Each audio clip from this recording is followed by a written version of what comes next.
Bonjour à tout le monde, j'espère que vous m'entendez tous bien.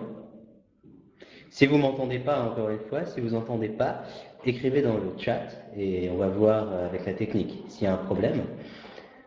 Alors aujourd'hui, vous êtes tous ici pour le même sujet, c'est-à-dire qu'on va parler du théâtre en FLE. Euh, Même chose, s'il y a des mots que j'utilise et que vous ne comprenez pas, des mots, il y a des mots rares des fois qui peuvent être complexes ou inconnus, alors dites-le moi dans le chat et j'essaierai d'expliquer le plus clairement possible. Alors, le théâtre en FLE, c'est ce qu'on étudie aujourd'hui. Alors déjà, quand on pense à ça, il y a quelque chose de très logique finalement, quand on pense à utiliser le théâtre en FLE. Parce que quand on pense au théâtre, c'est surtout l'aspect communicatif qui nous vient en tête. Et c'est un peu finalement ce qu'on essaye de donner aux étudiants en langue. On sent quand même qu'il y a une proximité entre ce que fait le théâtre, entre les acteurs et entre un acteur et un spectateur, et ce que fait l'apprenant qui apprend une langue et qui essaie de communiquer un sens, qui essaie de se faire comprendre. Mais avant de dire simplement le théâtre en FLE, c'est fantastique, le théâtre en FLE, c'est ce qu'il faut pour tout le monde, on va essayer de comprendre déjà tout simplement, avec des mots simples, ce que c'est le théâtre d'abord. Alors, le théâtre, si on veut le définir, c'est le plus généralement possible, c'est la mise en scène de situations. C'est-à-dire qu'il faut que pour qu'on dise qu'il y a théâtre, il faut certains éléments obligatoires. Il faut trois choses en fait. Alors je vais passer sur mon slide. Il faut trois choses. Il faut des circonstances, des rôles et des buts. Des circonstances, c'est-à-dire qu'il faut, donc là je vous pointe sur le slide, c'est ce que j'ai mis ici. Il faut des circonstances, c'est-à-dire qu'il faut un certain contexte dans lequel les apprenants ou les acteurs en général puissent jouer. Il faut vraiment définir, donner, expliquer un contexte. On verra ça un peu plus tard, mais en gros, c'est où, quand, si on définit très généralement. Il faut des rôles, c'est-à-dire qu'il faut prendre le temps de définir les personnages. Il ne faut pas seulement dire tu te trouves dans telle situation, il faut vraiment expliquer à l'apprenant quel est son rôle précis, quel est son rôle, c'est-à-dire ça peut être, on va voir, mais ça peut être la profession, ça peut être la nationalité, il y a beaucoup de choses qu'il faut développer et préciser lorsqu'on fait du théâtre. Et le plus important peut-être, ce sont les buts. Les buts, qu'on appelle aussi intention, c'est-à-dire qu'à chaque fois qu'on met en scène une situation, il faut vraiment que chaque personnage ait clairement en tête son but, son intention. Qu'est-ce que je veux? Ça répond à la question pourquoi? Pourquoi est-ce que je me trouve ici? Pourquoi est-ce que je me mets à parler? Pourquoi est-ce que je fais ça finalement? Alors là, c'est pour ça. Donc, c'est-à-dire qu'il y a déjà quand même le théâtre. Il y a beaucoup de liberté dans le théâtre. Je suis content aussi de faire votre connaissance. Je lis le chat en même temps. Alors, il y a beaucoup, oui, je disais, il y a beaucoup de liberté dans le théâtre, mais il y a aussi il y a quand même une règle, une structure obligatoire à observer. L'homme, donc la statue qu'on voit ici, vous l'avez sûrement reconnu, c'est Aristote. Aristote, qui au IVe siècle avant Jésus-Christ a écrit la poétique. Et la poétique, c'est déjà un ensemble de règles pour, entre autres, expliquer comment faire du théâtre. Alors voilà, donc je résume, donc je reprends. Donc vraiment, quand on commence à faire du théâtre, il faut bien classer les éléments et donner des éléments sur ces trois points, les circonstances ou le contexte de la scène, les rôles et les personnages, qui ils sont précisément, et quels sont leurs buts. Ouais. Alors, une fois qu'on a vu ça, pourquoi faire du théâtre en FLE? Pourquoi est-ce que c'est une bonne chose, une chose intéressante pour les étudiants? Alors, il y a beaucoup d'avantages au théâtre en FLE. Vous pouvez le savoir si vous avez déjà pratiqué la chose avec vos élèves, peut-être. Mais alors déjà, ça permet, quand on a une classe déjà et qu'on essaye de les faire communiquer dans des exercices de grammaire ou autre chose, de tout ce qu'on peut avoir à leur apprendre en langue, le lexique, etc. Il faut vraiment qu'on ait une cohésion de groupe, c'est-à-dire qu'on ait un esprit de groupe. Et le théâtre aide un peu à faire ça, c'est-à-dire qu'on forme un peu un collectif lorsqu'on les force à jouer ensemble en fait. Le jeu, c'est une chose vraiment puissante pour souder un groupe. Donc c'est une première chose qu'on peut remarquer. Ensuite, le théâtre, c'est vraiment quelque chose d'utile pour gagner de la confiance en soi. Parce que quand on a une langue étrangère, on a une espèce d'insécurité parce qu'on n'est pas sûr de ce qu'on dit, on n'est pas sûr de se faire comprendre. Et dans le théâtre, quand on joue, quand ça compte pas finalement, on apprend à gagner un peu cette confiance en soi. On s'habitue à communiquer de façon plus libre et après on perd un peu la peur qu'on peut avoir à parler à quelqu'un d'autre. Donc c'est quelque chose qui est très important. Oui, et donc on s'oriente mieux dans la communication en général, en fait, lorsqu'on pratique le théâtre. Et c'est-à-dire on comprend bien qu'à chaque fois qu'on communique avec quelqu'un, on veut quelque chose, on a une intention, et il faut trouver les instruments, les outils les plus efficaces pour faire passer son idée. Donc le théâtre, hein, c'est quelque chose, pour le FLE en tout cas, qu'on peut trouver vraiment utile et puissant. Mais tout de suite, en fait, il y a des petits problèmes qui peuvent se poser, parce que c'est pas simple, c'est pas seulement je fais ma leçon, je fais une pause dans ma leçon et je fais un peu jouer les étudiants, c'est pas si simple que ça. En fait, il peut y avoir plusieurs problèmes, on peut les appeler aussi des défis à relever lorsqu'on fait du théâtre avec les étudiants. Alors, il y a un premier problème, un faux problème. C'est pas un vrai problème selon moi, c'est la prononciation.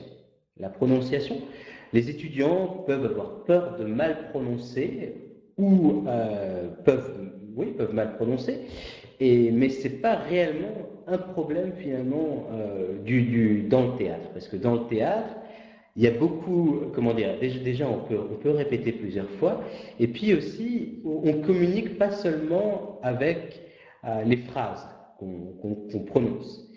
Et on peut se faire comprendre, même si la prononciation n'est pas toujours parfaite. Et il faut arriver, justement, c'est un peu un but du théâtre, hein, arriver avec une langue, une pratique de la langue qui n'est pas toujours parfaite, à se faire comprendre. La prononciation, c'est pas le plus gros problème qu'on va avoir. Alors ça fait pas partie des 3 problèmes dont je vais vous parler par rapport au théâtre. Le premier vrai problème, c'est le problème lexical. Le problème lexical, c'est-à-dire le problème au niveau du vocabulaire que les étudiants peuvent avoir. Parce qu'en fait, ils peuvent vite trouver qu'avec le vocabulaire qu'ils possèdent, avec les mots qu'ils connaissent, ils ont trop peu pour se faire comprendre, pour s'exprimer comme ils le veulent. Donc ça peut créer un premier blocage. Donc on va voir, hein, ça c'est le premier problème, hein, que j'ai indiqué un peu en bas ici, pardon. Voilà, le problème lexical, j'ai noté ici les 3 problèmes. Hein. Le problème lexical, donc, il va falloir vraiment chercher à vaincre, c'est-à-dire faire en sorte de préparer, on va voir ça plus tard, hein, suffisamment les étudiants et de les faire travailler dans une situation où ils ne se sentent pas bloqués par rapport au vocabulaire. Parce que sinon, effectivement, on n'arrive plus à jouer dès que l'étudiant pense qu'il lui manque des mots pour communiquer. Ouais. Alors, le deuxième problème, c'est un problème un peu émotionnelle, c'est-à-dire qu'il peut y avoir une timidité qui empêche les étudiants de communiquer. Alors on va voir aussi comment travailler avec ça. Ce qu'on peut dire dans un premier moment, pour parler de ce problème émotionnel, c'est que ce qui marche bien pour vaincre ce genre de problème, c'est de cacher le plus possible la réalité de la situation, c'est-à-dire montrer à l'étudiant que c'est pas lui qui joue, c'est pas lui qui va voir, je ne sais pas, c'est pas lui qui rentre dans un musée pour demander des informations ou n'importe quelle scène qu'on peut inventer. C'est un personnage inventé. Il porte un masque, il est caché, il est en sécurité. Il faut en fait vraiment accentuer l'aspect du jeu J-E-U, de jouer, c'est-à-dire qu'il faut que l'étudiant comprenne que c'est un jeu et que ce n'est pas vraiment lui, et ça peut aider avec la timidité.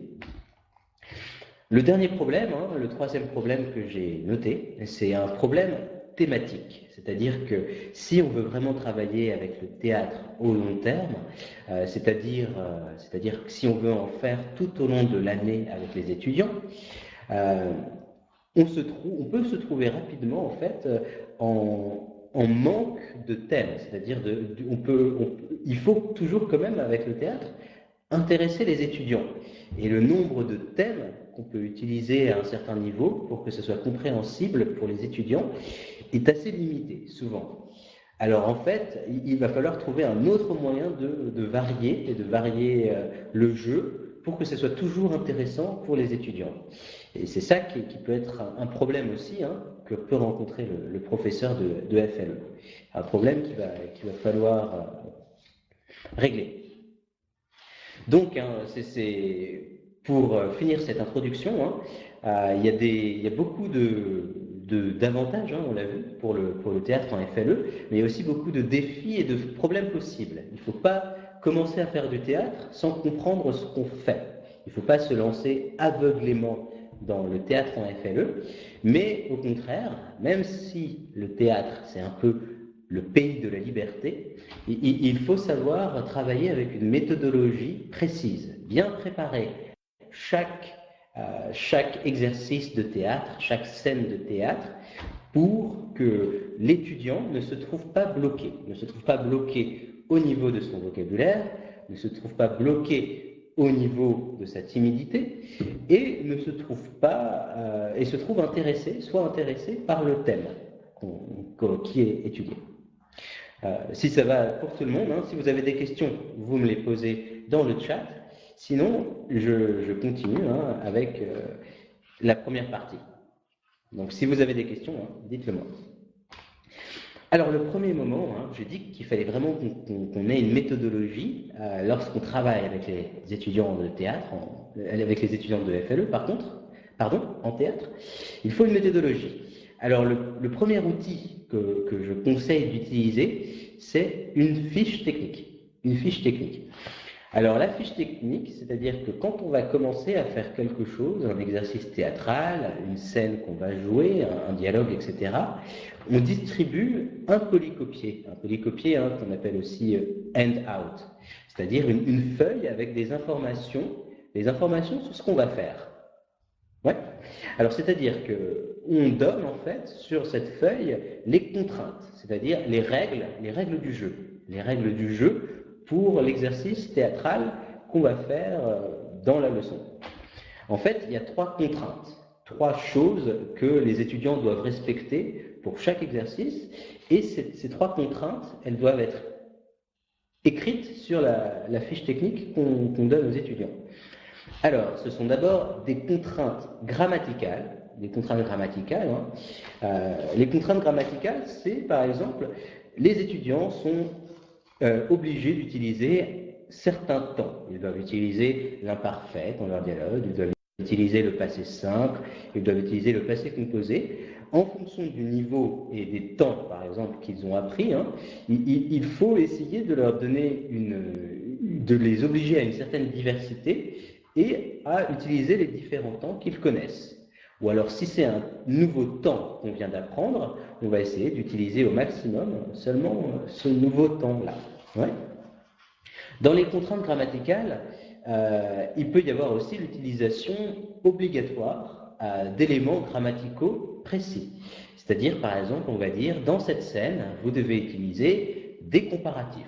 Dans cette scène, vous devez utiliser des adverbes de temps, des phrases interrogatives.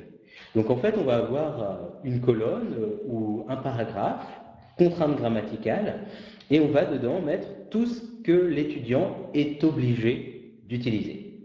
Oui, c'est-à-dire qu'il doit utiliser toute une série de structures, d'éléments, de langues qu'il a appris au niveau de la grammaire et de la conjugaison.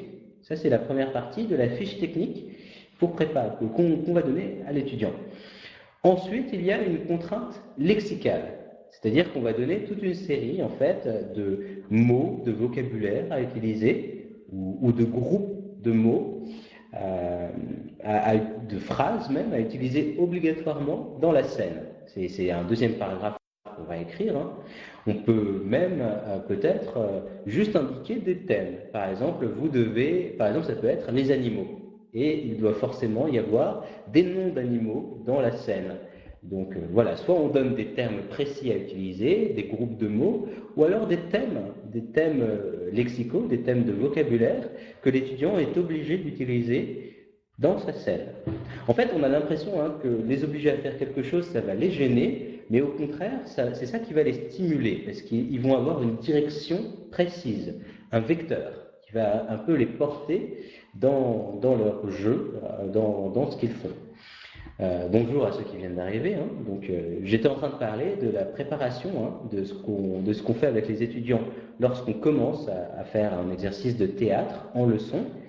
Et là, je parlais de la fiche technique. Donc, on a vu sur la fiche technique qu'on écrit les contraintes grammaticales, ce que l'étudiant est obligé d'utiliser comme structure de conjugaison ou de grammaire, les contraintes lexicales, le vocabulaire ou les thèmes de vocabulaire que l'étudiant est obligé d'utiliser, et les contraintes temporelles. C'est le troisième point, c'est-à-dire qu'il faut vraiment donner à l'étudiant une limite de temps. C'est très important, parce que déjà, pour les étudiants qui sont débutants, ils ont tendance à penser qu'ils savent très peu de choses, et donc quand ils commencent à faire quelque chose, à jouer quelque chose, à se présenter par exemple, si c'est une scène, un jeune homme qui se présente à une jeune fille dans un parc par exemple, ça va se terminer très vite parce qu'ils ont l'impression qu'ils ne savent plus quoi dire. Si on les oblige par exemple, pour les débutants, c'est mieux de leur donner un temps minimal obligatoire. Si on les oblige à parler un minimum de temps, en fait, ils vont être obligés de trouver les ressources pour s'exprimer. Ça va les forcer, en fait, à développer leur discours, à poser des questions, etc. Donc, pour les débutants, on va plutôt donner un temps minimal. Par exemple, vous devez parler minimum 1 minute. Vous devez parler minimum 1 minute 30. Pour ceux qui sont plus avancés, voire vraiment avancés, si on est déjà dans les niveaux C1, etc., mais même à partir de B2, on va donner un temps maximal. On va donner un temps maximal, c'est-à-dire qu'on va leur dire, par exemple, votre exercice doit durer au maximum 5, 8, 10 minutes. 10 minutes, c'est déjà long. Ça va les obliger, au contraire, à très bien structurer ce qu'ils font. Ils vont devoir synthétiser l'information, c'est-à-dire ils vont devoir l'organiser pour qu'elle soit la plus efficace possible, et ils vont vraiment devoir mettre en forme leurs idées. Donc tout ça, ils vont se préparer, bien sûr, il y aura un temps de préparation pour préparer ce qu'ils vont dire, mais c'est important en tout cas de toujours travailler avec le temps. Lorsqu'on a des étudiants. Donc, je répète, une fiche technique avec des contraintes grammaticales, des contraintes lexicales et des contraintes temporelles. Donc, pour chaque exercice théâtral. Ensuite, on en arrive à l'échauffement. Donc, une fois qu'on a donné la fiche technique aux étudiants, on fait un petit échauffement. Un petit échauffement, c'est important pour deux choses. Alors déjà, pour pour corriger des petits défauts de prononciation hein, à chaque fois, pour qu'ils aient bien une prononciation la meilleure possible, mais aussi et surtout hein, pour préparer à la parole, et puis ça permet déjà de rentrer dans le jeu. C'est un peu un rituel qui permet de devenir acteur. On arrête d'être étudiant et on devient acteur lorsqu'on s'échauffe. Donc, comme je l'ai noté ici, il y a 3 niveaux possibles lorsqu'on fait des échauffements.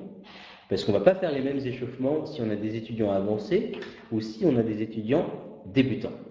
Donc, les 3 niveaux possibles d'échauffement. Alors, le premier niveau, le niveau le plus simple, qu'on peut utiliser dès le début, c'est l'échauffement par voyelle. C'est-à-dire qu'on va les forcer qu'on va les faire plutôt prononcer les 5 voyelles A, E, I, O, U, toujours en suivant bien le mouvement des lettres. C'est-à-dire qu'ils doivent bien prononcer les lettres distinctement, A, E, I, O, U, et à chaque fois suffisamment fort pour être bien entendu. Donc par exemple, ils doivent d'abord parler avec un niveau de voix assez bas, A, E, I, O, U, un peu plus fort, on leur montre comme ça en levant la main, hein, un peu plus fort, A, E, I, O, U, et après vraiment fort, comme s'ils veulent parler à quelqu'un qui se trouve à l'autre bout de la salle. A, E, I, O, U. Voilà, donc c'est comme ça qu'on fait travailler vraiment les plus débutants dans l'échauffement. Ensuite, si on a des étudiants d'un niveau un peu plus intermédiaire, qui n'ont pas de problème avec les voyelles, ce qu'on va travailler, typiquement, c'est ce qu'on appelle les sons subtils du français. C'est-à-dire les sons qui sont un peu plus difficiles à prononcer. Alors, c'est en particulier les sons nasaux, un, en, on, qu'on va leur faire travailler, et aussi hein, les voyelles, certaines voyelles qui contiennent O et que les étudiants ont tendance à mal prononcer en fait, à passer trop vite et à mal articuler, c'est-à-dire toutes les voyelles comme OU, OUA, qui doivent vraiment être bien vocalisées par les étudiants. Ça, c'est alors des sites consacrés au théâtre. J'en parlerai un tout petit peu plus tard. Je vois votre question. Mais il y a beaucoup de sites qui sont intéressants, effectivement, où on peut trouver justement les exercices qu'on peut faire avec les étudiants. J'en parle un peu plus tard, vous me le rappellerez sinon. Alors, donc oui, je disais, pour les étudiants de niveau intermédiaire, hein, on travaille avec des sons subtils, les sons nasaux ou les sons qui contiennent O et qu'il faut bien articuler. Lorsqu'on a des étudiants plus avancés, on va travailler sur ce qu'on appelle des virelangues. Les virelangues, hein, c'est des phrases qui contiennent une suite de sons difficiles à prononcer. Alors, je vais vous en montrer quelques-unes. Donc, vous les voyez ici hein, sur le slide. C'est un peu la gymnastique de la prononciation pour les étudiants avancés. Par exemple, je vais lire le premier. Hein. Vous-même, vous pouvez vous entraîner dessus, hein, parce que c'est pas facile, même pour quelqu'un qui parle parfaitement français. Le premier, ça donne par exemple un pâtissier qui pâtissait chez un tapissier qui tapissait, demanda un jour au tapissier qui tapissait, vaut-il mieux pâtisser chez un tapissier qui tapisse ou tapisser chez un pâtissier qui pâtisse? Donc vous voyez, hein, c'est quelque chose qui demande une certaine concentration et qui fait vraiment une gymnastique d'élèves en fait, hein, qui sont essentielles dans la prononciation du français. Ou alors, le deuxième, hein, je ne vais pas tous les lire, l'arabalie et moroli, moralité, moralité, moralité. Oui, alors c'est assez marrant en plus, ça peut faire rire les étudiants et oui, c'est assez efficace, ça marche bien. Et on peut donc, il faut au début hein, soit distribuer, imprimer les virelangues et les donner aux étudiants, soit les projeter, hein, si on peut les projeter. L'idéal, après, c'est que les étudiants les apprennent par cœur. On apprenne certains par cœur. Hein. Il y en a beaucoup d'autres. Hein. Là, j'en ai mis que quelques-uns. Mais en les apprenant par cœur, ils vont vraiment s'habituer à travailler de façon très précise l'articulation. Et ça, c'est important pour le français. Voilà. Donc ça, c'était pour les virlangues. Alors, une fois qu'on a donné la fiche technique, qu'on a fait l'échauffement, on en arrive à l'anecdote. Alors l'anecdote, c'est quelque chose que je trouve qui est aussi assez essentiel. Ça permet au professeur de donner l'exemple. C'est-à-dire, en fait, les étudiants, même s'ils comprennent la tâche, ils ont souvent besoin d'être un peu motivés, d'être un peu inspirés. Et l'anecdote, en fait, c'est une petite histoire, une petite blague qu'on peut raconter aux étudiants sur le thème de l'exercice de théâtre qu'on va faire, quelque chose qui ressemble un peu et qui va leur permettre de trouver un peu de l'inspiration, de sentir la tonalité de la chose et du coup de devenir un peu plus créatif. Par exemple, si l'exercice de théâtre que doivent jouer deux étudiants, ils doivent jouer la rencontre dans un ascenseur entre un homme triste et une femme colérique. Ça, c'est l'exercice de théâtre qu'ils doivent faire. On peut raconter par exemple une anecdote. Le professeur peut raconter une anecdote, par exemple dire une petite blague ou une histoire pour leur montrer en fait ce que la situation a d'intéressant, de problématique aussi, de dramatique, on dirait. Par exemple, pour l'exemple de l'ascenseur avec l'homme triste et la femme colérique, on peut raconter, le professeur peut raconter, oui, moi-même, une fois, j'étais dans l'ascenseur, j'étais très fatigué, une voisine est arrivée, elle est venue me voir, elle s'est mise en colère sur moi à cause de la fête d'hier, et moi, au bout d'un moment, j'ai fait semblant de pleurer, et elle m'a laissé tranquille. Donc, par exemple, moi, je raconte comme ça une histoire, soit de ma vie, soit moi, professeur, soit de ma vie, soit quelque chose que j'ai vu, et ça les inspire. C'est pas important du tout que cette histoire soit vraie ou pas, mais c'est bien de donner l'exemple, d'inspirer les étudiants pour qu'après, ils aient vraiment la motivation et la créativité qu'il faut pour la tâche, pour l'exercice. Oui. On passe au déroulement. Pardon.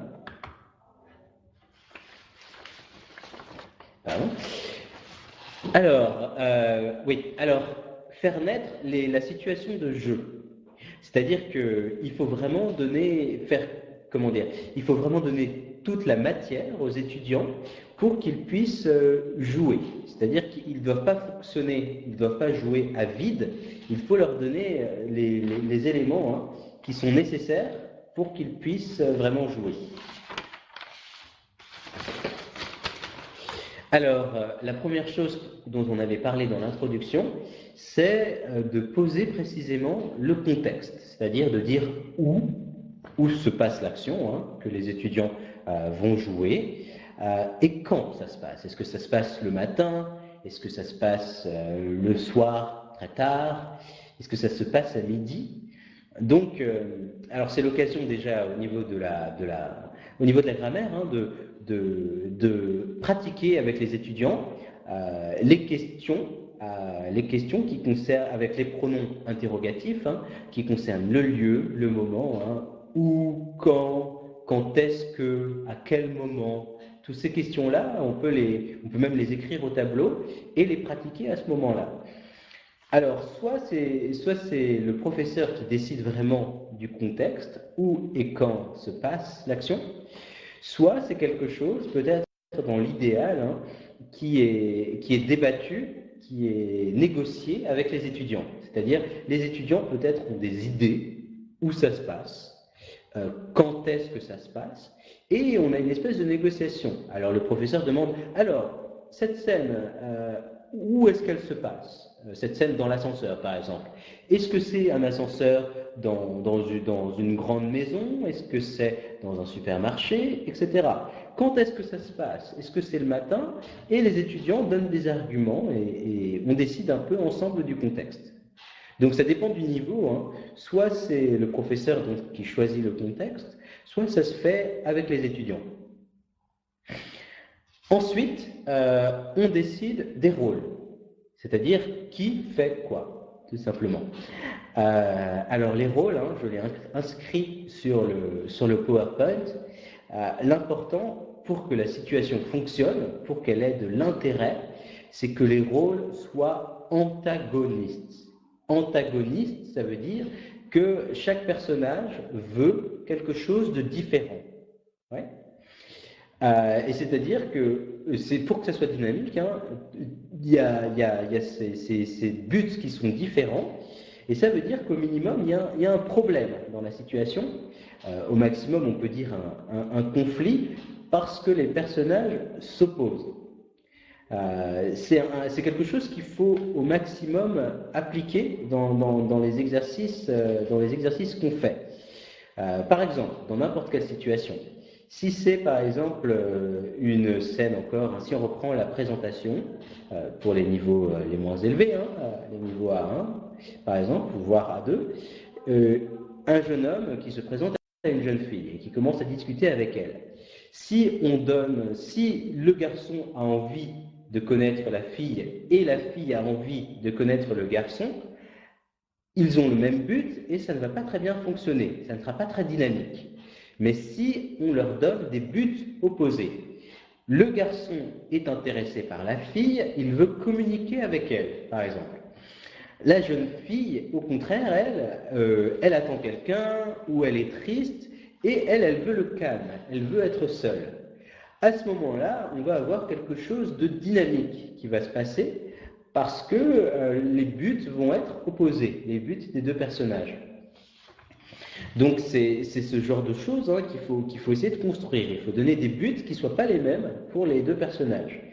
Si on prend une scène aussi classique, hein, par exemple un magasin, un vendeur et un client, il faut vraiment expliquer et définir que le but du vendeur, par exemple, c'est que le client achète, c'est que le client dépense beaucoup d'argent.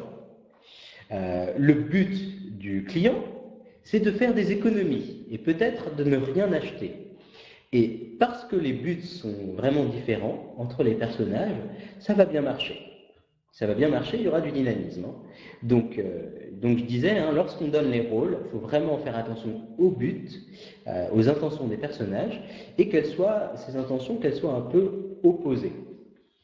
Ouais. La troisième catégorie que j'ai écrite ici, hein, c'est les états émotionnels. Alors ça, c'est pas forcément... Alors ça, tout le monde ne l'utilise pas forcément. Moi, c'est un outil que je trouve puissant. C'est à chaque fois qu'il y a des personnages, hein, de distribuer l'une des trois émotions primaires. C'est-à-dire qu'un personnage, si on prend les trois émotions basiques, hein, peut être soit triste, soit en colère, soit joyeux. Donc, à chaque fois, en fait, qu'il y a au moins trois personnes dans une étude, hein, même si on a deux, on essaye de trouver pour chaque personnage un état émotionnel différent. S'ils sont deux, il y en a un qui va être triste, l'autre qui va être joyeux. S'ils sont trois, l'un va être triste, l'autre joyeux, l'autre en colère. S'il y a un plus grand groupe, on va répartir, on va donner à chacun une émotion différente. Et ça aussi, c'est motivant pour les élèves et ça leur donne de la matière. Ça leur donne de la matière et ils comprennent comment parler. Parce que s'ils doivent juste communiquer une information, ils ne sentent pas forcément comment le faire. Si par contre on leur donne une émotion concrète, si on leur donne une émotion concrète qu'ils doivent jouer, triste, colère, joyeux, ils commencent vraiment à trouver une direction pour exprimer ce qu'ils doivent exprimer. Alors, on me demande si on peut enregistrer si on peut en fait télécharger le webinar. Alors je pense que oui, d'après ce qu'on m'a dit, mais je demanderai à la fin, mais normalement je pense que vous pouvez télécharger l'enregistrement après la fin. Après la fin, une fois que c'est terminé, dans quelques temps, vous pourrez télécharger. Donc voilà, pour revenir là où on en était, il faut vraiment donner de la matière, du concret aux étudiants pour qu'ils jouent, pour que ça marche bien et pour qu'on puisse faire du théâtre souvent avec eux et qu'ils aiment ça. C'est-à-dire qu'il faut vraiment donner des éléments de contexte précis, qu'on discute avec les étudiants pour qu'ils les aient bien compris ou qu'ils les choisissent. Il faut donner des rôles à chacun, des rôles précis et qui ont chacun des buts différents. C'est ce qui va permettre l'opposition entre les personnages. Et je pense que c'est mieux aussi de leur donner des états émotionnels, qu'ils soient soit tristes, soit en colère, soit joyeux. Ouais. Donc ça, c'est vraiment la matière qui leur permet de jouer. Alors, si vous avez des questions, encore une fois, vous me les écrivez dans le chat. Sinon, on va continuer, on va avancer un peu. Alors, le déroulement. Une fois qu'on a fait la fiche technique, qu'on leur a donné, la fiche technique plutôt, aux étudiants, une fois qu'on a effectué l'échauffement, une fois qu'on a raconté l'anecdote, on a fait tout ça. Ensuite, dans une deuxième partie, comme je vous l'ai dit, on donne les éléments de contexte, on distribue et on décide les rôles avec des buts différents, et on distribue aussi aux étudiants, on leur donne des états émotionnels différents, entre tristesse, joie et colère. Alors, je vois une autre question. D'accord, c'était une réponse. Donc oui, vous aurez le lien pour le téléchargement, pour regarder plutôt le webinar, mais vous ne pourrez pas le télécharger, vous pourrez le regarder. Alors, voilà, en fait, ce qu'il faut faire, une fois que les étudiants ont toute la matière, toutes les informations pour jouer la scène qu'on leur a donnée, c'est leur laisser un temps de préparation. Alors, le temps de préparation, normalement, c'est quelques minutes, mais ça dépend vraiment de la complexité de si ce qu'on leur donne à faire, c'est difficile ou pas. Et généralement, il faut au minimum, vraiment au minimum, que si par exemple les étudiants doivent jouer 3 minutes, qu'ils aient au moins 3 minutes de préparation. Après, ça, vous allez sentir combien de temps il leur faut. Et vous pouvez leur laisser plus de temps s'ils disent qu'ils ne sont pas prêts. Je pense qu'on peut être généreux avec le temps de préparation pour les élèves.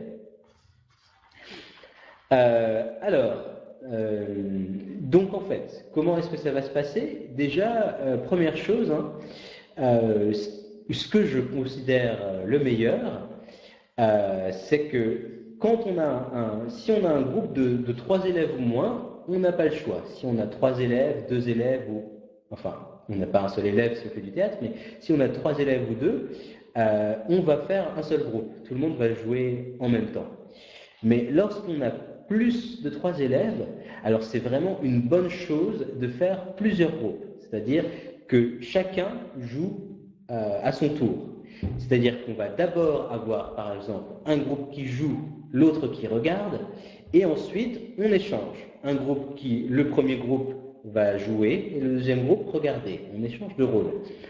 Alors, pourquoi est-ce que c'est important? C'est important parce que déjà, les élèves jouent beaucoup mieux quand ils ont un public, quand ils savent qu'il y a quelqu'un qui les regarde.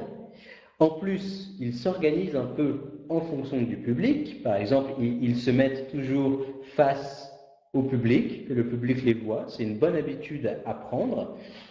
Et puis, ça donne aussi d'autres avantages. Déjà, il y a un peu un esprit de compétition. Merci Yevgenia. Il y a déjà un esprit de compétition lorsqu'on sait qu'on va jouer la même scène, le premier groupe puis le deuxième groupe. Et ça permet vraiment, lorsqu'on est dans le public, d'avoir une autre position, c'est-à-dire les élèves qui ne jouent pas, les élèves qui sont dans le public. Oui, je vais parler aussi après, je parle plutôt des activités d'improvisation, en effet, pour le moment. J'ai une question d'Alexandra qui me demande si je parle plutôt d'improvisation en ce moment. Oui, je parle plutôt d'improvisation en ce moment, mais je vais parler de deux autres choses. Je vais parler de jeux qui sont plus techniques au niveau de la langue, des jeux qui sont spécifiques pour la grammaire, mais qui sont un peu théâtraux, par exemple. Et je vais parler de jouer des scènes de répertoire, de jouer des scènes écrites. Mais je vais en parler un peu plus tard dans le séminaire. Alors, je reprends, ouais. Quand il y a un groupe qui regarde, qui est dans le public, en fait, ça va permettre à ce groupe-là de pas être, il ne doit pas être passif, il doit devenir critique.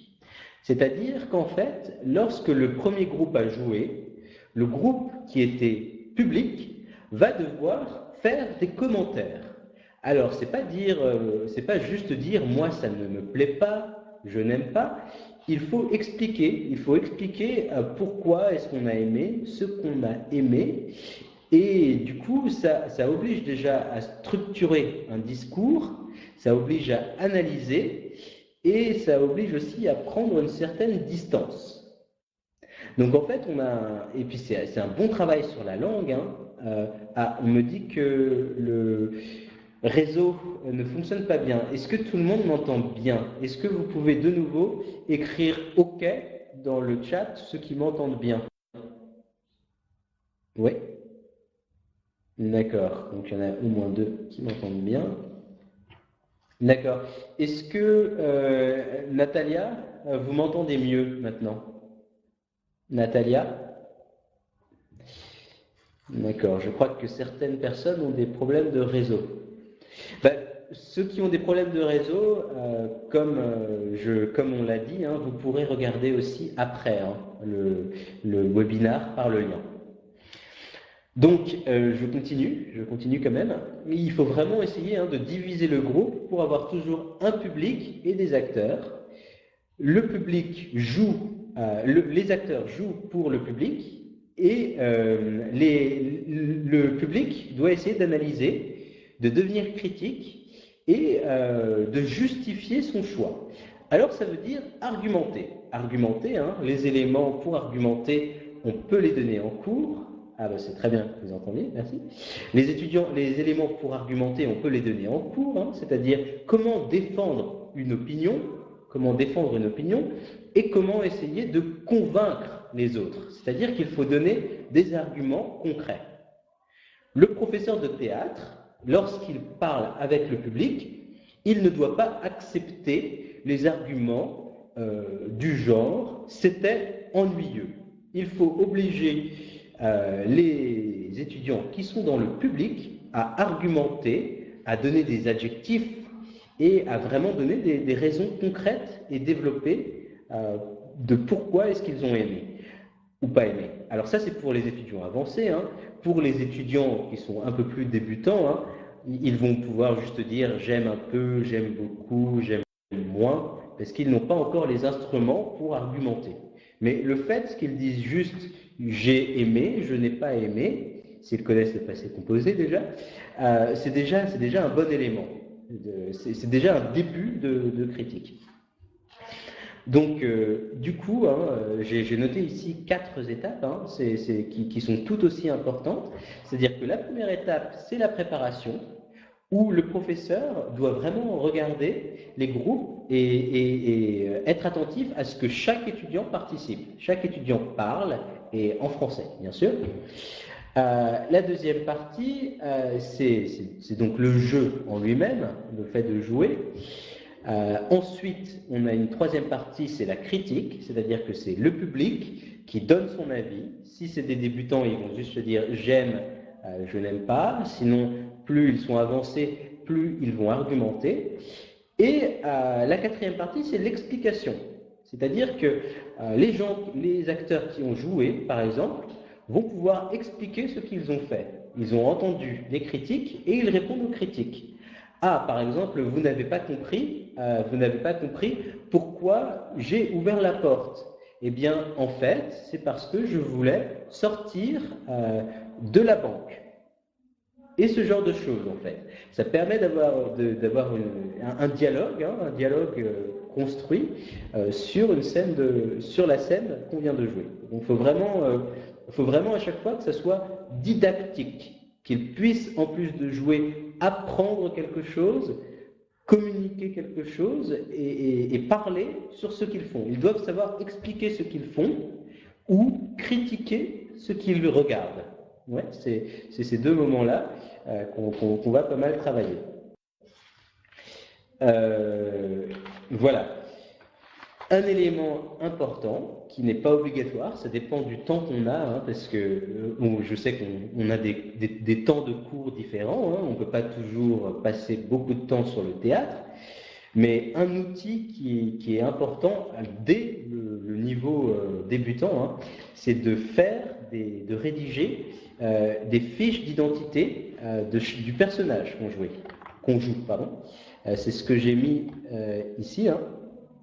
Donc, c'est-à-dire que par exemple, si on a distribué des rôles, que chacun sait quel rôle il a, quelle émotion par exemple il joue aussi, juste avant la préparation, quand le groupe prépare tout ensemble, chaque personne séparée peut préparer une petite fiche d'identité de son personnage. C'est-à-dire, il écrit sur un morceau de papier le nom de son personnage, le prénom de son personnage, l'âge de son personnage et son caractère. Peut-être son métier, si on en a besoin. Alors lui, ça lui permet déjà de retrouver les structures pour dire le nom, le prénom, l'âge, si c'est un débutant. Pour dire d'autres choses, hein, comme le caractère et la profession, si c'est un niveau plus avancé. Et ça lui permet aussi de bien se focaliser, de bien comprendre qui il va jouer. C'est assez intéressant, mais c'est pas obligatoire. Ça dépend du temps qu'on a. Donc de passer juste avant la préparation par cette étape individuelle de rédaction d'une fiche d'identité. Si vraiment on a du temps, hein, je sais pas, on a une grande séance d'1h30 où on fait que du théâtre, eh bien, pour les étudiants plus avancés, la fiche d'identité, ça peut être une vraie biographie, c'est-à-dire qu'on va, dans les temps du passé, expliquer en quelques phrases la vie du personnage avant de le jouer. Alors ça, c'est très bien, hein, c'est quelque chose de motivant, c'est-à-dire que le public ou le professeur qui va regarder va d'abord lire sur chaque personnage la petite biographie, et c'est un travail de langue intéressant, hein, et ensuite le groupe ensemble, cette fois, va jouer. Et donc ça c'est un élément facultatif, hein, la fiche d'identité, mais je trouve que c'est un outil, un instrument intéressant, voire puissant. Autre chose, donc on a parlé de la préparation. Alors la préparation, c'est surtout une discussion des étudiants entre eux qui décident de qui fait quoi, comment va se passer la scène, qui rentre à quel moment, etc. Hein. Donc du coup, ils vont beaucoup utiliser les verbes de mouvement. Il faut bien sûr pas hésiter à les aider. Il faut qu'ils posent des questions. Comment est-ce qu'on dit en français fradit? Comment est-ce qu'on dit vikradit? Il faut leur donner les éléments, hein, les écrire au tableau après pour tout le monde, si quelqu'un ne le sait pas, pour qu'ils puissent communiquer. Voilà. Alors, donc, c'est important aussi qu'on ne laisse pas exactement la salle comme elle était, pour vraiment faire du théâtre, pour qu'il soit dans l'atmosphère. Et c'est bien que chaque groupe prépare son espace de jeu. Alors, si on a une salle de cours classique, c'est-à-dire une petite salle avec des tables et des chaises, ça peut juste être de pousser un peu la table, d'organiser les chaises, mais c'est important que pour qu'on sente qu'on joue une scène, que les étudiants organisent leur espace. Un autre élément, qui est vraiment facultatif, mais qui peut être intéressant comme un outil pour l'atmosphère, c'est qu'une fois que les étudiants sont prêts, qu'ils ont installé le décor, en fait qu'ils ont bougé les tables et les chaises, peut-être, s'il y a un thème particulier, de jouer entre 10 et 30 secondes, hein, une petite musique d'introduction. Par exemple, hein, si c'est Paris ou si c'est Vienne, quelqu'un qui joue au violon ou une atmosphère, quelque chose qui peut les faire sentir l'atmosphère. Alors ça, c'est pas obligé du tout, c'est pas obligatoire, c'est facultatif. C'est juste une idée qui, je trouve, peut inspirer les étudiants. Une fois, donc ça c'est tout pour l'organisation. Ce que je conseille en tout cas, par rapport au déroulement, c'est de vraiment utiliser une montre, un chronomètre, pour contrôler le temps et avertir régulièrement les étudiants du temps qu'il leur reste. Par exemple, il vous reste 1 minute, il vous reste 2 minutes, pour qu'ils s'organisent vraiment, qu'ils s'expriment plus vite s'ils doivent s'exprimer plus vite, etc. Et donc, quand on leur dit, par exemple, il vous reste 1 minute, il vous reste 30 secondes, ils essayent vraiment, hein, de faire leur maximum pour communiquer le plus vite, enfin le plus clairement possible, le plus efficacement possible. Alors ça, c'est plutôt important. Si vous avez des questions, encore une fois, hein, posez-les sur le chat, sinon je continue. Donc là, on a parlé en gros de comment peut se passer le déroulement d'une leçon. On n'a pas parlé du contenu des situations, des exercices types. Alors là, à ce niveau-là, hein, on ne peut pas faire une liste de tous les exercices possibles, hein, il y en a beaucoup. J'écrirai dans le chat à la fin du cours un site où il y a vraiment beaucoup de ressources que je trouve très intéressant. Ouais, je vais vérifier parce que là, je ne connais pas par cœur. Alors, je vous l'écrirai dans le chat à la fin du cours. Mais il y a beaucoup de ressources et il y a différents types d'exercices. Alors là, ce que j'évoquais en général, hein, c'est l'exercice peut-être le plus central, c'est-à-dire le plus intéressant au niveau de l'expression, c'est un exercice d'improvisation. Improvisation, hein, préparée. Quand même, ils préparent, mais après, ils improvisent d'une certaine manière, parce que tout n'est pas écrit. Les improvisations peuvent être vraiment aussi, si c'est des étudiants qui sont vraiment débutants et qui ne maîtrisent pas encore les structures, dans la préparation, ils peuvent vraiment écrire tout ce qu'ils vont prononcer aussi et le lire. C'est déjà un début et il y a quand même déjà beaucoup de jeux quand on leur donne les émotions, quand on leur donne les buts, même si les phrases sont écrites, ça va quand même devenir du théâtre. Par ailleurs, il y a des fois où on veut avoir des exercices qui ne sont pas forcément des exercices purement théâtraux, mais qui ont un aspect théâtral. Par exemple, des exercices de grammaire, qui sont sous forme théâtrale. Ça, c'est quelque chose qu'on peut utiliser, qui peut être intéressant, c'est-à-dire qu'on a des éléments grammaticaux à faire pratiquer aux élèves, et que pour que ça rentre plus facilement, pour qu'ils les retiennent bien, on va donner une forme théâtrale à l'exercice de grammaire. Alors ça, c'est par exemple, hein, souvent des jeux où on les fait se déplacer dans l'espace. Alors souvent, hein, par exemple, il y a le jeu des 4 chaises. Ça, c'est un exemple. Hein. On met 4 chaises dans l'espace. Une chaise pour les noms, une chaise pour les verbes, une chaise pour les adjectifs, une chaise pour les adverbes. Le professeur ou un étudiant volontaire lit une liste de mots, par exemple fer, chat, ordinateur, joli. Et à chaque fois, les étudiants, le plus vite possible, doivent se mettre du côté de la chaise qui correspond à la nature du mot prononcé. Si j'ai dit chat, si le professeur ou l'étudiant qui parle a dit chat, l'animal chat, les étudiants doivent aller vers la chaise nom. Non, N-O-M. Hein. Si j'ai dit faire ou regarder, les étudiants doivent aller dans l'autre coin de la salle avec la chaise verbe, etc. Donc ça, c'est un exercice de base qu'on peut développer avec beaucoup de variantes. Par exemple, on peut dire présent, une chaise présent, une chaise future, une chaise imparfait, une chaise passé simple. Le professeur lit différentes phrases. Par exemple, je suis allé au marché. Là, ici, les étudiants doivent aller vers la chaise passé composé, etc.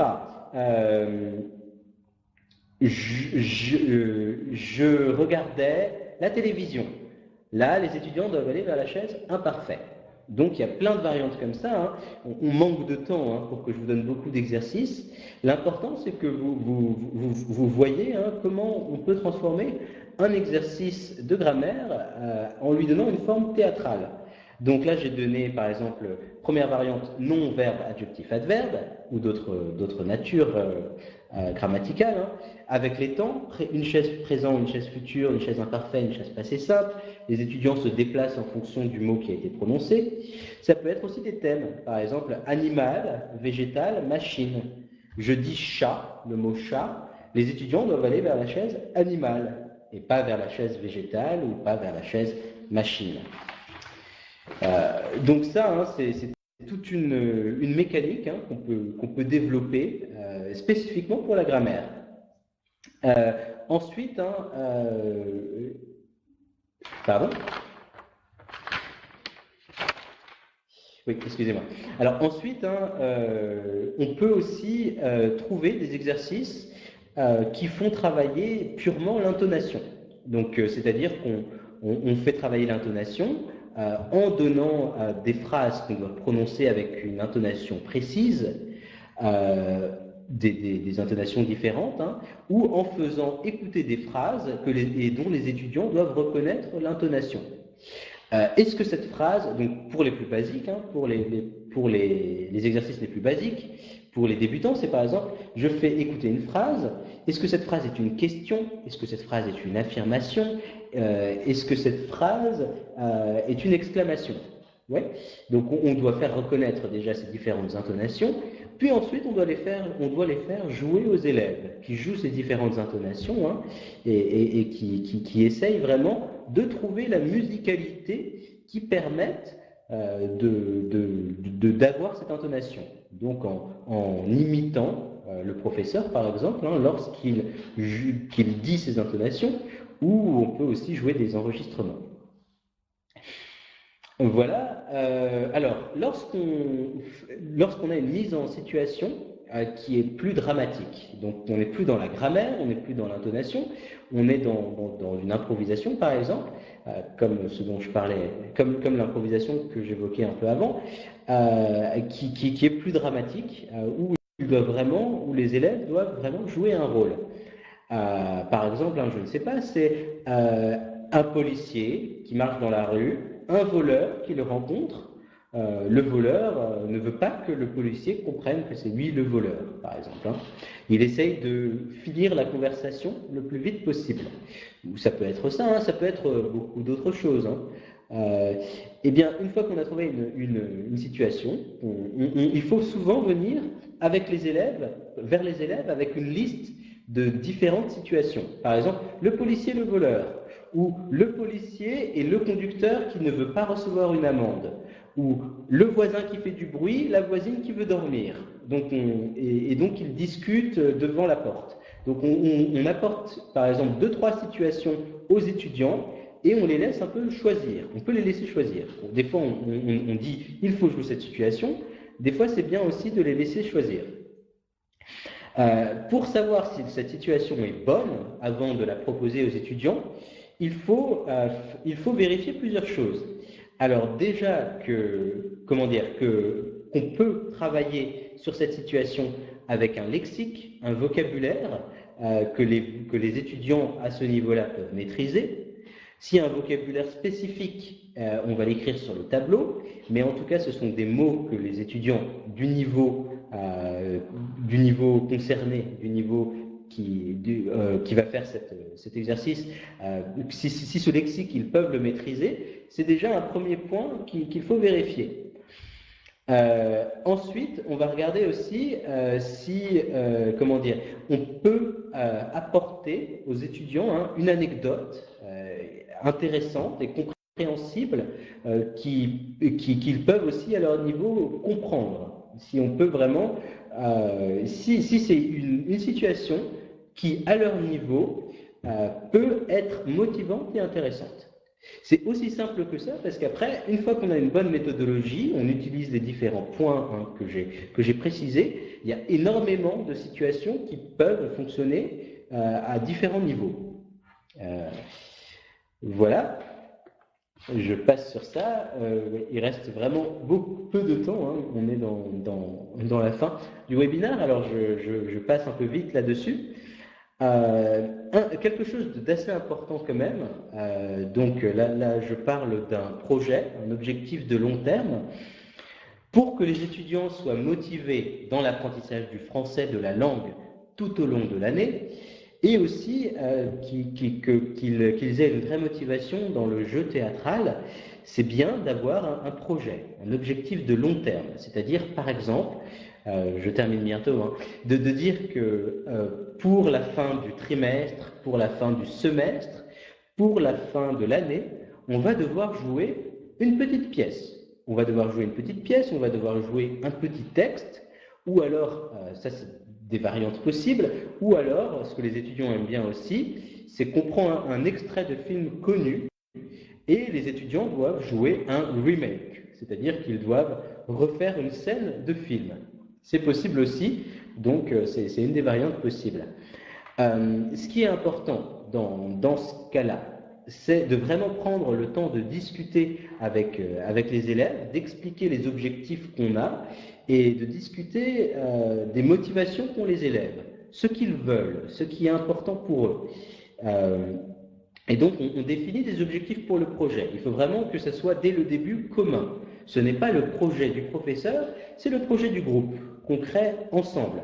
Peut-être que c'est un tout petit projet, vraiment un tout petit projet. On va filmer une vidéo d'1 minute où les étudiants vont se présenter et on va filmer ça devant la gare. Je dis n'importe quoi, hein, mais il faut en tout cas qu'il y ait un projet commun, même s'il est très simple, parce que les étudiants ont un niveau encore débutant. Il faut vraiment que ça soit concerté, quelque chose qu'on décide ensemble. Pour les étudiants les plus débutants, ça va être axé sur on va plus travailler avec la gestuelle, avec le mouvement. On va faire une scène où elles vont pouvoir beaucoup se déplacer. On va beaucoup travailler avec les intonations. Et le texte, le texte, on va en avoir un peu, mais on va garder un texte simple qu'ils peuvent comprendre et bien prononcer, pour pas qu'ils se sentent prisonniers du texte. On va garder vraiment un tout petit peu de texte et on va les faire jouer dans l'espace, se déplacer, faire des mouvements, rentrer, sortir, s'asseoir. On va se concentrer vraiment sur la gestuelle. Pour les étudiants les plus avancés, c'est un peu le contraire. On va vraiment choisir un texte qu'on va d'abord analyser avec eux. On va travailler d'abord sur le texte, l'analyser, l'expliquer, le discuter. Que veut ce personnage? Que veut celui-ci? Qu'est-ce que ça veut dire? Qu'est-ce que vous en pensez? Et après, une fois qu'on a bien travaillé le texte, on va commencer à rentrer avec eux dans le jeu sur le texte, au fur et à mesure des leçons qu'on aura avec eux sur ce projet de long terme. Bon, il y a des éléments que je passe un peu. Mais en tout cas, ce qui est important, c'est de vraiment travailler sur les rôles. Donc, par exemple, en discutant avec chaque élève par rapport à chaque rôle de la biographie de son personnage, de ce qu'il a fait récemment, c'est le deuxième niveau, le niveau plus récent, c'est-à-dire ce qu'il a fait aujourd'hui, depuis qu'il s'est levé avant de jouer son personnage, avant de rentrer sur scène, et le troisième niveau, le niveau immédiat. C'est-à-dire ce qu'il vient de faire juste avant, la minute là, juste avant de rentrer sur scène, ce qui vient de se passer pour lui. Ça, je passe rapidement sur ça, parce que c'est pas spécifique au FLE, c'est des lois en fait qui viennent de Stanislavski. Mais en tout cas, il faut bien décomposer pour chaque personnage sa biographie, ce qu'il a fait au cours de la journée, avant la scène en question, et ce qu'il vient de faire juste à l'instant. Ce qu'il vient de faire juste à l'instant avant de rentrer, ce qui vient de se passer pour lui. On va travailler séparément aussi la prononciation, c'est-à-dire qu'on va vraiment les faire écrire dans le texte, on va leur montrer les pauses. Ici, on fait un trait pour une pause, ici, on fait un autre trait pour une pause, ici, on fait une flèche parce qu'on monte la voix. Il faut les faire travailler le texte pour qu'ils puissent à chaque fois le relire et comprendre la musique du texte, comprendre les pauses, comprendre là où il faut baisser la voix, accentuer, etc. etc. Donc un travail sur la prononciation. Pour finir, hein, là j'ai noté responsabilité, ça c'est un point plus humain, un point plus simple, c'est-à-dire qu'il faut vraiment essayer de faire en sorte que les étudiants se sentent responsables, de leur donner des deadlines, des limites, pour faire des choses à la maison, par exemple. Et ce qui peut être intéressant aussi, c'est que les étudiants, le professeur, en fonction du projet, amène du matériel visuel, audio, par exemple. On peut, s'il y a une pièce, par exemple, si on fait un projet, par exemple, sur Carmen, eh bien, peut-être que les étudiants peuvent amener la photo d'un tableau qui leur fait penser à Carmen, ou une chanson qu'on pourrait utiliser dans le spectacle. Il faut vraiment qu'à ce niveau-là, tout le monde collabore et qu'on travaille avec un peu tous les médias et qu'on ait une espèce de base de matériel qui soit lié à notre projet. C'est un projet global, le projet de tout le monde. Oui. Alors, encore un avant-dernier point. Sur l'enseignement en général, en fait, à part le théâtre en tant que tel, les exercices de grammaire avec une forme théâtrale, les exercices d'intonation et les exercices d'improvisation, il faut penser de façon plus générale à théâtraliser un peu l'enseignement. C'est-à-dire qu'il faut de façon plus générale essayer de donner plus de, comment dire, de mettre en scène un peu plus d'enseignement de façon théâtrale. C'est-à-dire que il faut souvent forcer les étudiants à faire. Par exemple, si on apprend les verbes de mouvement, il faut vraiment les faire se déplacer et dire en même temps ce qu'ils font. Par exemple, je me lève, je m'assieds, je sors, je vais à gauche. Il faut toujours essayer en fait un maximum de lier à certaines actions les éléments que les étudiants doivent apprendre. C'est un conseil qui ne concerne pas le théâtre en FLE, mais plus l'enseignement en FLE, de faire bouger les étudiants un maximum et d'essayer de trouver un maximum d'actions, de choses qu'ils puissent faire, qui leur permettent de retenir avec le corps. Parce que c'est quelque chose qui marche bien et qui donne un aspect ludique, un aspect de jeu au cours et qui fait fonctionner la mémoire d'une autre façon. Et dernière chose, c'est bien aussi, dans certains cours on le fait, dès le début de l'année par exemple, que chaque personne et chaque élève ait ce qu'on appelle un persona, c'est-à-dire un masque. C'est-à-dire qu'au début de l'année, si je suis un étudiant russe, je m'appelle Ivan, eh bien on va dire ton persona c'est Lucien Dupont, tu vis à Paris et tu as 10 ans. Donc ça on le dit au début de l'année et au fur et à mesure de l'année, on va essayer la biographie de ce Lucien Dupont, on va essayer de la rendre plus riche. Par exemple, il va falloir inventer où dans Paris habite Lucien, qu'est-ce qu'il étudie, etc. Et on va avoir vraiment une personnalité qui va se développer. Et lorsqu'on va faire des petits dialogues, les étudiants vont pouvoir jouer avec les personnages qu'ils ont depuis le début de l'année, qui sont un peu leurs alter ego. Ça peut être quelque chose d'intéressant, parce que les étudiants ont toujours beaucoup plus de mal à parler d'eux-mêmes, de leur vraie vie, que de parler de quelque chose qui est créé et fictif, et du coup pas dangereux. Dernier point, et je termine là-dessus. On veut souvent, il y a un théâtre, quand on enseigne le français, il y a un répertoire français très riche. Il y a des œuvres très intéressantes, et les étudiants peuvent vouloir, le professeur aussi, utiliser des œuvres de répertoire. Et c'est pas toujours évident parce que c'est écrit souvent dans une langue classique, une langue complexe, et c'est difficile d'amener ça aux étudiants. Alors, ce qui est important en fait, c'est de ne pas penser tout de suite au texte, mais de travailler de façon déjà multidisciplinaire. C'est-à-dire qu'on peut amener, par exemple, si j'ai Roméo et Juliette, je ne vais pas tout de suite leur donner le texte, je peux leur faire voir un extrait de film, je peux leur montrer un tableau qu'ils vont commenter, je peux leur faire écouter une chanson qui ressemble un peu, qui évoque, et je vais leur faire, en fait, parler comme latéralement, on va dire, de façon un peu parallèle, je vais les faire rentrer dans l'œuvre sans leur donner directement un texte difficile. Ça, c'est une première chose. Et pour les étudiants vraiment qui sont plus débutants, on va pas forcément travailler avec l'œuvre, par exemple Roméo et Juliette, l'œuvre Carmen. On va travailler avec des éléments, par exemple une histoire d'amour impossible, l'Italie, etc. On va juste prendre certains de ces éléments et thématiser des dialogues en utilisant les mêmes éléments que dans une œuvre connue. C'est-à-dire qu'on ne va pas jouer Roméo et Juliette, mais on va jouer quelque chose qui ressemble, qui a les mêmes thèmes que Roméo et Juliette. Ça s'appellera peut-être de la même façon, mais on va un peu changer, on va utiliser nous-mêmes ce qu'on connaît pour jouer quelque chose qui ressemble à une œuvre de répertoire. Alors j'ai noté, donc il faut... Ah d'accord, oui, ça se termine. Juste une chose, lorsqu'on travaille, dernier élément et je termine là-dessus, lorsqu'on travaille sur une œuvre de répertoire, il ne faut pas toujours s'obliger à prendre des extraits de texte et à faire jouer littéralement le texte par les étudiants.